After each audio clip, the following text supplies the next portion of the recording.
In this video, I will demonstrate how to create and import a document using the Oracle Service Cloud Connect REST API. First, let's review the safe harbor statement as provided by Oracle. Before I do the demonstration, let's go over the main differences between creating and importing a document when using the REST API. The main difference is the ability to specify dates and publishing an article in one call. When creating a document, the system automatically sets the create and last modified dates to the time of the REST API call. When importing, we want to preserve data, especially from legacy systems, like dates and the owner of the document.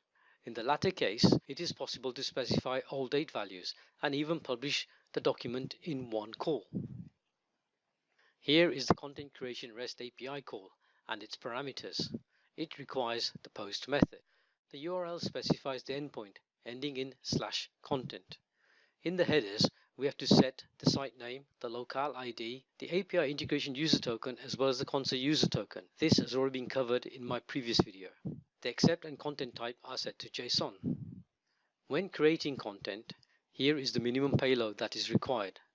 The flag is for edit must be set to true, whilst the publish and checkout must be set to false. The view and the locale ID must be specified, otherwise you cannot see the record. In this example, we'll be creating a record into the content type FAQ. Don't forget to set the display position. And finally, add the document details in the XML format. Here is the content import REST API call and its parameters. It again requires the post method, but the specified endpoint now is /content/import. The headers are the same as for the create. When importing content, this slide shows the minimum payload that is required. You need to add the composite content tag. The content must be specified with a lowercase c. If you want to preserve the old dates, then add the create date and last modified dates with the correct date and time format. Finally, add the content modification qualifier tag. There is no need for the IP address. You can skip the workflow by setting the tag to true. And don't forget to close the tags. Both the import and create use the post command. And at the bottom of the page is a link to the documentation. Now let's demo this. First of all, let's go to the agent desktop. Go to the authoring. Let's review the content. And in particular, look at the FAQ content type. If we now look at FA4,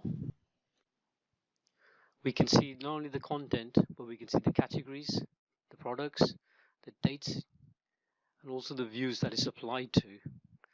Scroll down to the information, and we can see not only the owner, but who created the document and when, and it was last modified.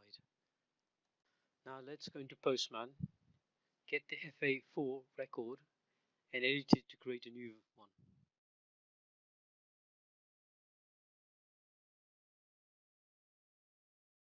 Once we have the content, let's copy the data into an editor.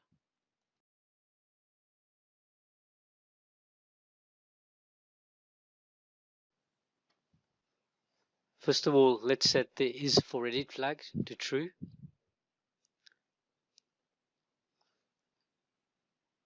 Let's leave all the category information and the product information. Let's leave the user group and the views information in there, but get rid of the record ID, the version ID, the document ID, as we'll be creating a new document. Leave the locale ID. Get rid of the date modified and the links. We're now going to be creating the content in the FAQ channel, so leave it. Also, let's get rid of the date and the priority information. Let's also get rid of the owner information and when the record was last modified and the creator. Remember to set the published to false.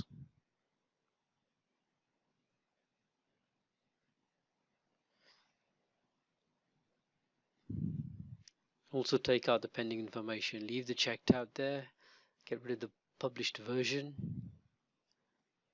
Now let's edit the content. Let's keep it simple. Testing of a creation of a new record.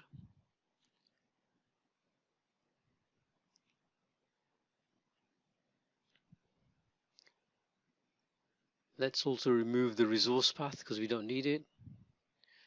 And now we can copy that back into Postman.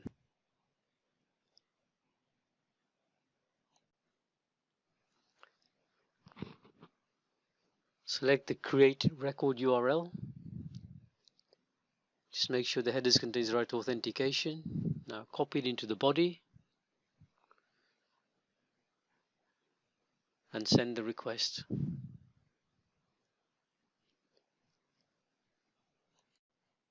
The 201 status says that we've created a record successfully. So now let's look into Agent Desktop. And as you can see, we created the record now, which is FA131. Let's look at the contents. We can see we've got the content. If we go to the right hand side, all the categories, the products are all copied over. If we now go to the information, we can see that the owner and the dates have been changed to the current time. If we click on the properties, we can also see that it's got a new document ID. Now let's go back into the editor and create a record for import. Taking the original record, don't forget to add the content in first.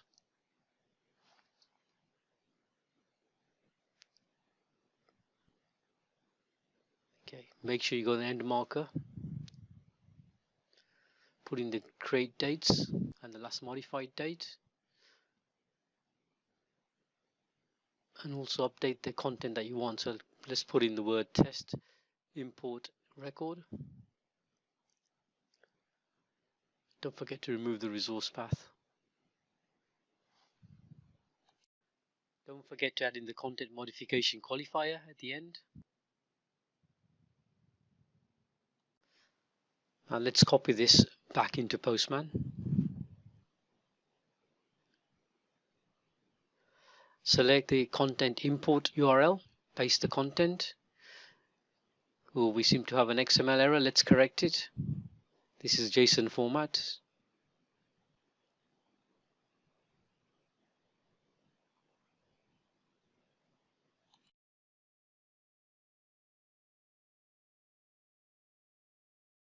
Now we've corrected the record. Let's send a request. We get back a status of 201, which is good. That means the record created correctly. Let's go back into Agent Desktop, refresh the view. And as you can see, we've got the test import record created now. Let's look at the contents.